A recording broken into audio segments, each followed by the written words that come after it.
Well, good morning. Welcome back to Impact on, I think, I was thinking this morning that winter is coming. I hate to even say the words, but it was like plus 5 or 6 this morning. Melissa, do you feel it? Do you feel it? There's a shift in the air in August. I'm sleeping better. It's cooler. Good morning. Good morning. Melissa Herman is actually a first. A first because she's second. Does that no? You're the first person that is returning to the show for a second time. Oh wow! So I think that's pretty special. Melissa Herman is our guest. Melissa is with something called ABSI Connect, which is Alberta Social Innovation Connect project. I think you're a fellow. Do they call you a Northern fellow? Yeah. But you're a lady, but you're a fellow, and you're working at Fuse Social in partnership with them, and a project funded partially by the Suncor Energy Foundation. Yes, sir. So when we first spoke, which was probably about a year ago, shortly after the fire, and we were just sort of getting back to regular routine, you were really at the dawn of this thing. I was. So when you look back then to where you are now, what has happened, generally speaking, in the year? Oh, so much has happened. Something that I've been working on is a language resource, and we were just talking about that. And what I'm doing is I'm exploring Indigenous languages and trying to evolve them to include words like justice, success, and industry, just to help us communicate with one another, because I feel like a lot of the communication breakdown is happening because those words are in fact not defined by Indigenous languages.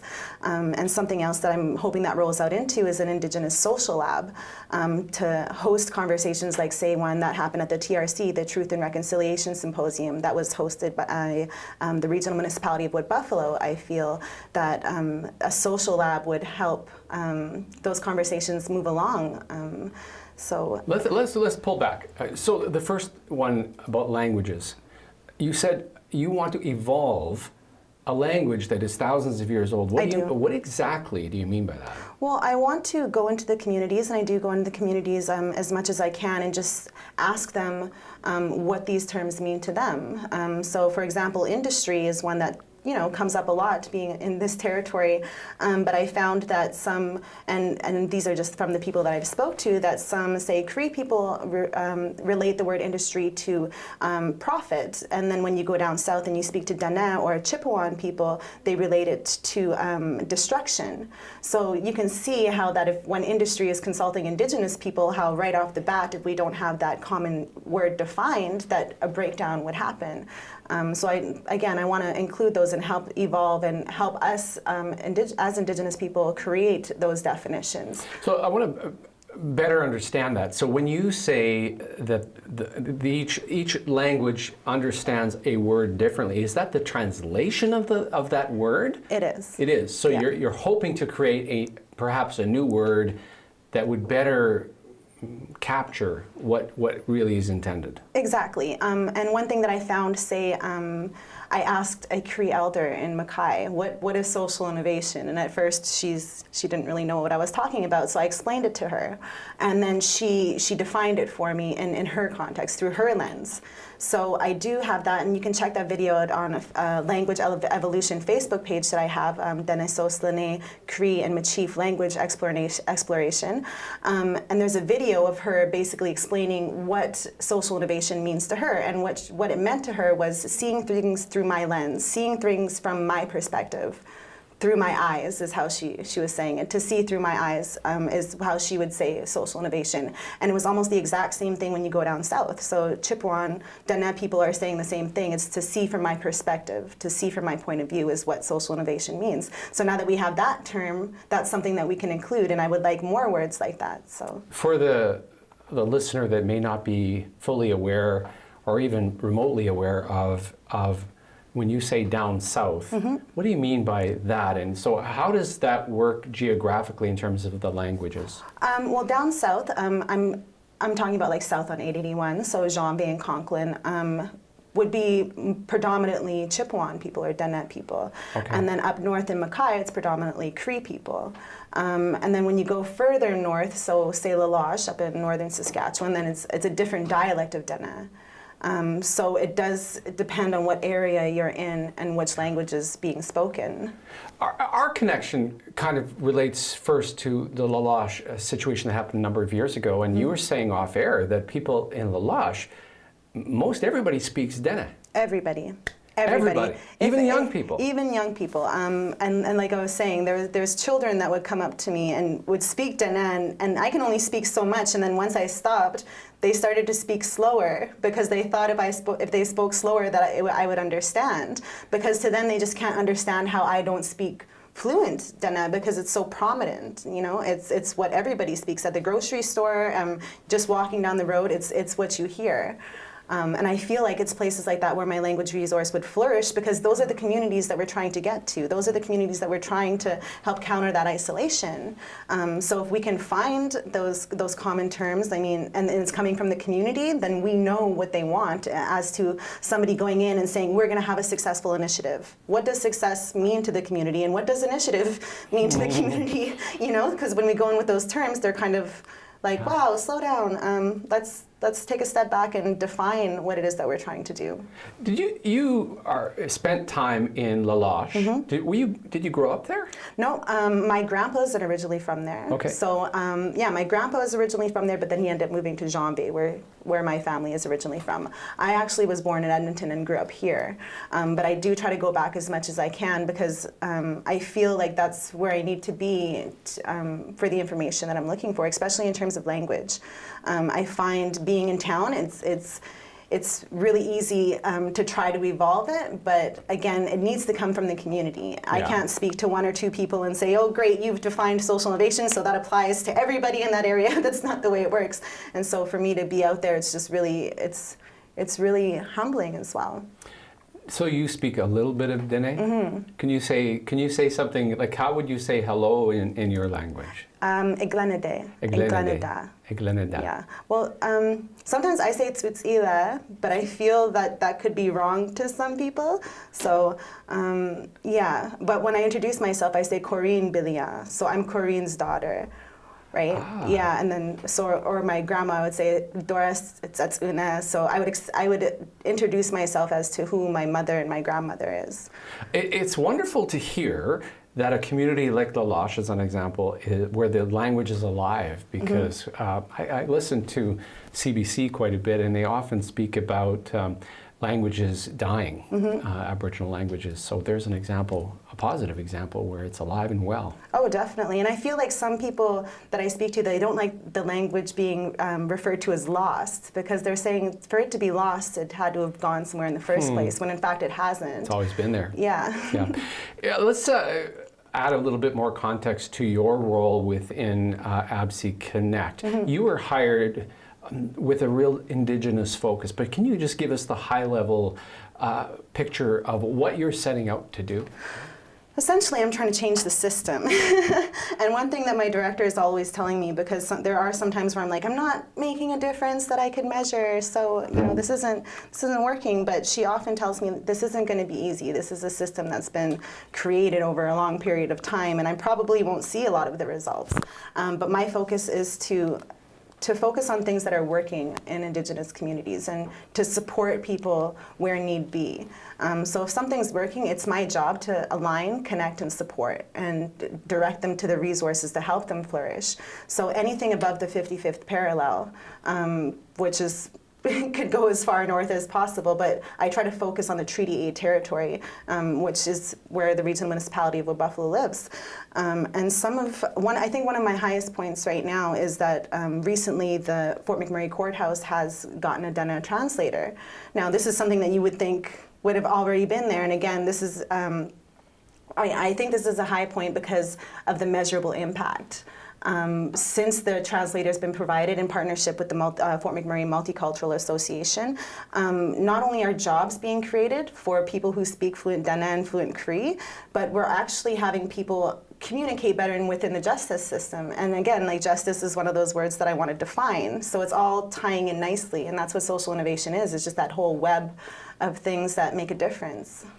Our guest this morning, Melissa Herman with ABSI Connect, which is Alberta Social Innovation. She works out of the offices of Fuse Social and is doing a lot of great work here in the community. We're going to come back and talk a little bit about the TRC.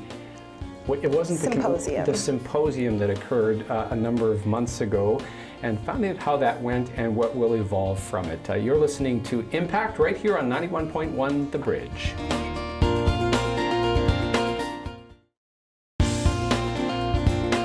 Good morning and welcome back. My guest today is Melissa Herman with ABSI Connect, which stands for, it's one of those acronym things, Alberta Social Innovation Connect. And Melissa is what they call a quote-unquote fellow, even though she's not a fellow. She's a madam.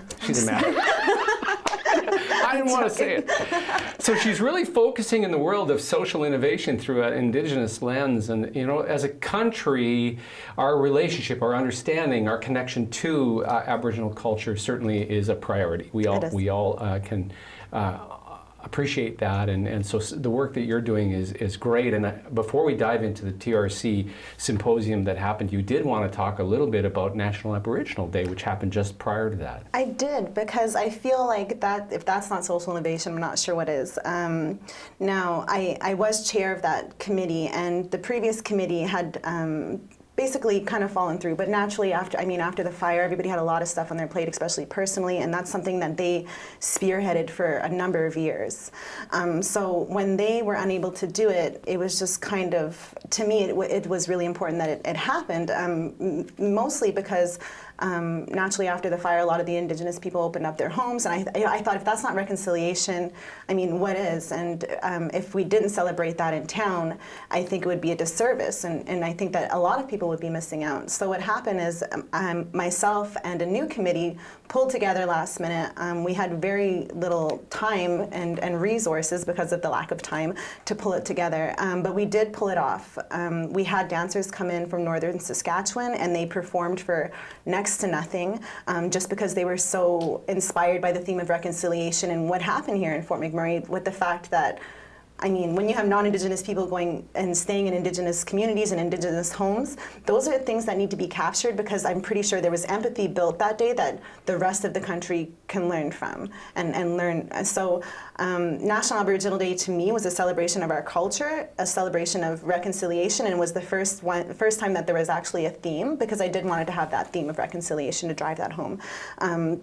So we did talk about things like residential schools and missing and murdered Indigenous women, but it was very celebratory. I wanted to have that balance. And the fact that we pulled it off is social innovation, because we all came together and we did what we needed to do. And it was great. And then a week later, on the 28th, is when the regional municipality of Wood Buffalo had the Truth and Reconciliation Symposium, which is something that we promoted that day. As you look forward, take National Aboriginal Day, and they are changing the name of it to National Indigenous Day? Yes, they are. Is that the official name? Where do you see it growing? And how, if we're uber successful as a country, what does it become? I would like it, for me personally, I would like it to be celebratory, but also raise awareness, because I feel like that's where the disconnect is coming from. I mean, the surrounding communities, they have treaty days where we celebrate our heritage and our culture, but that's in the community. And in town, it's sometimes hard to feel that culture and that presence. So National Aboriginal Day, I want that to be where we come, and I mean like Indigenous, non-Indigenous people come together and celebrate our culture and celebrate how we get along and build off of that. I would like the day to continue to have a theme. I'm not sure if I'll be chair of the committee next year, but I'm hoping that it would be something that's continued to basically say, like, yes, we're celebrating, but we're also acknowledging. And I feel like if we have enough balance, that's when truthful and honest conversations can happen, and honest questions could be asked. Because let's be honest, there's probably tons of questions about Indigenous communities, and then vice versa. There's people living in Indigenous communities have tons of questions about non-Indigenous people and issues and areas. So I feel like if we create that environment, that's when we can really start moving forward in terms of reconciliation. It's a positive step forward. We had the National Conference of United Way in Toronto in June. Yeah, I think it was in June. And we had Chief Littlechild there from the TRC Commission, and it was the most moving, informative, emotional part of the whole conference. And so we're talking about it. We're beginning the conversation, but we need to keep that going. So locally, TRC, not commission, the symposium. What was it? What was its purpose? And how did it go? Well, the regional municipality of Wood Buffalo kind of wanted to see what they can do in terms of calls of action from the report. Where can we step forward? Where can we influence? And what can we do with who? So basically, the symposium just brought people together and looked at the calls of action and said, where is our place and what is our role in this, essentially? So basically, it was a conversation of what can be done. And now, just to kind of lead that into the social lab or an Indigenous social lab of something that we were talking about, is I feel like we kind of need a new environment, or that conversations will be easier had and with and these are hard conversations. Let's just make that very clear, is that these are hard conversations to facilitate and to create. So I really hope that we can have a social lab here in town. I'm not sure if you saw a breakout room before, the breakout room with the chalkboards on the walls and the chairs. Yeah. I want that, except indigenized, so that we can have TRC symposiums and an environment like that. It's gonna be a dumb question, but who do you intend to have these conversations? Who? Everybody. Yeah. Okay. I want it to be an environment where everybody feels comfortable. But I really want to make sure that the people who we're trying to serve, so say residential school survivors or families of missing and murdered Indigenous women, feel safe there, so that they can be honest and that they can feel like what they're saying is being heard. Because sometimes I feel like that's where the breakdown is happening, is that people want to be honest, people want to say things, but they kind of shut down when they feel, like they're not in the right environment. So yeah, I do want everybody to feel welcome, but I do want to keep in mind what it is we're trying to do. And again, that's change the system, and we're trying to change the system for the people who are feeling the brunt of that system that might not work all the time, right? So you want to create a social lab. And lab is just a term for a way to bring people together and achieve something, really. And you want conversations to happen, I would imagine, on the one side, for people that have been impacted by residential schools and everything that fell out of that, to have a voice and be heard.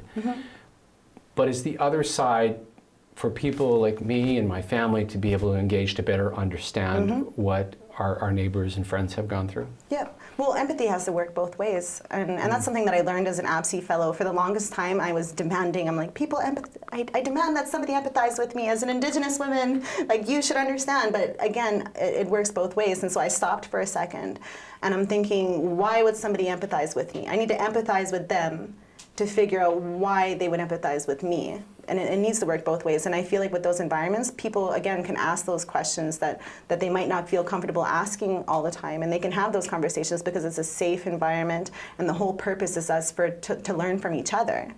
And I think if we do it that way, instead of me learning from you and it's having it as a one-way street, that we can have more measurable and impactful results. This is going to be a hard question, but I'm going to ask it anyway. So you as an Aboriginal person, you're really young, you're probably in your 30s, I would imagine. As you were growing up, at what point did you begin to recognize the weight of what has happened to an entire culture in this country, when you recognized that something needed to change? How old were you, and do you have any memories as to what happened that... I think it's when we moved here. Because I grew up on the north side of Edmonton, and for the longest time I didn't identify myself as Indigenous or First Nation or Chippewan. Then when we moved here, I went to the reserve for the first time. I was 12, 13 years old, and I was kind of like, what the heck is going on over here? You know what I mean? This isn't the way things are supposed to be. And everybody was just kind of like, yes, no, this is the way it's been. But at the same time, like me being the first generation in my family off the reserve from my mom's side, it was kind of a culture shock, because I was being told, you're done, this is the way things are, you know, and you're from the city and you probably won't understand because you're from the city, but I just couldn't accept that the way things were that my family wasn't as happy or as healthy as they could have been. You know, when you see happy and healthy and then you go back or when you go somewhere else and they have a different definition of happy and healthy, you know, that's when I was kind of like, something needs to give, because it's my duty as an Indigenous woman in my family to make sure that my culture is recognized and respected, especially in this territory. My mom lost a lot of, like, many of her sisters, and I have a daughter who's 13. And I feel like if she needs to be very aware and conscious of what's going on, and that's not saying like to place blame and to be accusatory, but just be very aware that sometimes the system doesn't work the way that it should. And I wasn't sure what I was going to do about it, but I knew at a very young age that something wasn't the way it was supposed to be. This isn't the way it's supposed to be. Everybody should be happy and healthy and successful. And again, these are words that need to be defined, right?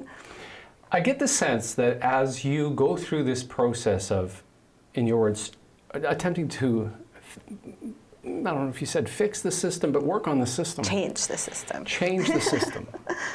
That you have discovered some beautiful things about the Aboriginal culture of which you are a member. Mm-hmm. If you were to talk to a non-Aboriginal person about why the Aboriginal culture and the people are so beautiful, what would you say? Why we're so beautiful? Oh, there's so much I can say. I think what I like the most is that we're very community orientated. I remember when I was young, my mom always used to tell me, if you have more than one of something, then you have enough to share. And that's always the ideation on the reserve. Like, most of the time, like, it's very, very often that somebody will eat in front of you without asking. You know, it doesn't matter your skill set, it doesn't matter your title. If you're hungry, essentially. And that's one thing that I love about the community, is because sometimes, you know, we forget how much we have. And we tend to like keep it to ourselves because we're so afraid to lose it. But most of the time in Indigenous communities, sharing is part of that. Like, if you appreciate it, I'm going to appreciate it with you. You know what I mean? Like, me giving you a light from my candle doesn't take away from my light, but it gives you one to make the world brighter, right? And I really feel like that's the way we think most of the time, which is why social innovation is so, you know, it was a buzzword at the beginning where I'm like, what is social innovation? I'm not sure what we're doing here, but when you really look at Indigenous communities, we're flourishing in territories that aren't really, you know, made for us to flourish or set up for us to flourish, and that's unintentional. I mean, that's nobody's fault, but it's just the way it is, right? And the fact that Indigenous people are still here and picking berries and speaking Dana deep in the bush, where, look at media. Most of the time, media is portraying this city as like overrun by oil industry and, you know, all this stuff is going on, but they forget that just not even 200 kilometers away, 100 kilometers away, that there's people living very traditionally, speaking fluent Dana in the bush. Like, to ignore that would be a disservice to everybody who's been living in this territory right next to industry without any issues at all, right? Yeah. So you came into this with a background in media. Mm-hmm. You worked local radio. You mm-hmm. were a professional communicator, writer. Mm-hmm. And I know you came into this position with a story, with being a storyteller in your mind. Mm-hmm. As the year, because you're in this now for over a year, have stories continued to play a role, is question number one. And the second question is, what is the biggest thing you've learned in that year? So story, and then what have you learned? Stories will always play a role. I mean, I feel like it's in our culture, it's to just tell stories. And I feel like sometimes when somebody asks me a question, I go off on complete tangents and I end up telling this half-hour-long story. If anything that I learned, with the empathy part, it would be to learn to empathize with people who I want to empathize with me.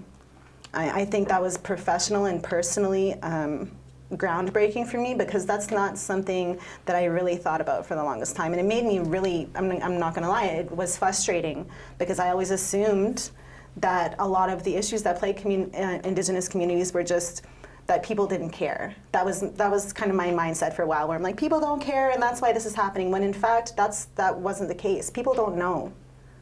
You know what I mean? And that's where storytelling comes in. That's why Indigenous people need to control the narrative. We need to start telling the story. It's hard for non-Indigenous people to empathize with somebody when it's media telling the story, or if it's somebody else. But if it's coming from us, it's easier for us to understand each other. And then when I learned that I needed to empathize with people, when I wanted them to empathize with me, it was really easy because that frustration kind of disappeared. Yeah. I wasn't placing blame. I wasn't, you know what I mean? I wasn't looking for somebody to blame anymore, because for the longest time I was saying nobody cares. That was my mindset, but I don't feel that way anymore. So I think that's the biggest thing that I've learned, and that's professionally and personally in the past year. Well, it's exciting how far you've come, and I know that your next step is this social lab. Indigenized social lab. Indigenized social lab. I think you said at the Friendship Center. I would like it to be at the Friendship hope Center. That it would be. That's a challenge, is designing an environment and a framework, A, that will work, but B, that people will come to. Exactly. How's it coming? Well, in my head, it looks amazing. But right now, in terms of dates and stuff like that, we don't have it. But I'm planting these little seeds. Yeah. And I really feel like I have a Facebook page, and you know of No More Stolen Sisters Treaty 8. And sometimes I ask on that page, because that page has a healthy mix of Indigenous and non-Indigenous people. And I'm like, hey, people are speaking to each other in a respectful manner about missing and murdered Indigenous women. So sometimes I ask, like, if this page was a place, what would it look like? What a great question. Right? Yeah. And some people submit like cabin-like pictures, and it always has to do with like in the bush, which I'm like, great, because if we need supplies, you know, I can make this really cheap. But yeah, I really feel like we need to make that a physical space. And right now, I'm exploring with somebody, I'm speaking with the University of Waterloo tomorrow, and basically just saying like, hey, this is what I want to do. It's not something that's been done in the whole country. I mean, we have social labs left and right, but not an indigenized social lab. So I'm really going to pick their brains tomorrow and say, what do you think I should do? Because the center has the space, and if the center is listening, I know that we still need to talk about this, but it's the space that I want to hold. Because since the fire, everybody has been recognizing that more as the hub for resources, and it's becoming, it's buzzing a lot more than it was prior. So I really want to like hold on to that momentum and create that space there. Because I know the Friendship Center in Toronto have a medicine garden on the roof and a sweat lodge on the roof. Like, it's stuff like this, like we can really maximize our space and have Indigenous people have a space in town that they feel like they're in the community. And then have it be accessible to everybody who provides the resources, who has questions, you know, and just kind of like create an environment that I can just kind of leave alone. Absolutely, like, yeah. It sounds like so exciting what you're doing, Melissa. I'm sure there's people listening right now that would like to connect and stay in touch with what you're doing. I have no idea. What's the best way for them to do that? Well, my email is melissa@absiconnect.ca. Feel free to call Fuse Social. You can check us out on Facebook. ABSI has a Facebook page as well. I should say, sorry to interrupt, but ABSI again is ABSI Connect. Yes, sir. Yeah, but those are the two best ways. And then also just follow up on the No More Stolen Sisters page. I'm admin of that page, so I'm constantly on there. And then just one more time, the Dennis Oslene language exploration page. And that's something that you can find from the No More Stolen Sisters page. I'm trying to have it bounce back and forth. But yeah, melissa@absiconnect.ca is the best way to reach me. Awesome. Thank you so much for coming in. You're welcome. And thank you for being on this journey. It's great. Well, it's awesome being here with you. Melissa Herman has been my guest with ABSI Connect, which is Alberta Social Innovation Connect with an Indigenous focus, and she's doing a terrific job. Who knows? We'll bring her back a year from now and see how much incredible progress she has made. You've been listening to Impact. It is absolutely a team effort. We do not do this alone. It's a united way with our friends up at Fuse Social, our friends at Shaw TV, Fort McMurray, who make us look so good, and most importantly, the radio station that gives us a voice here at 91.1 The Bridge.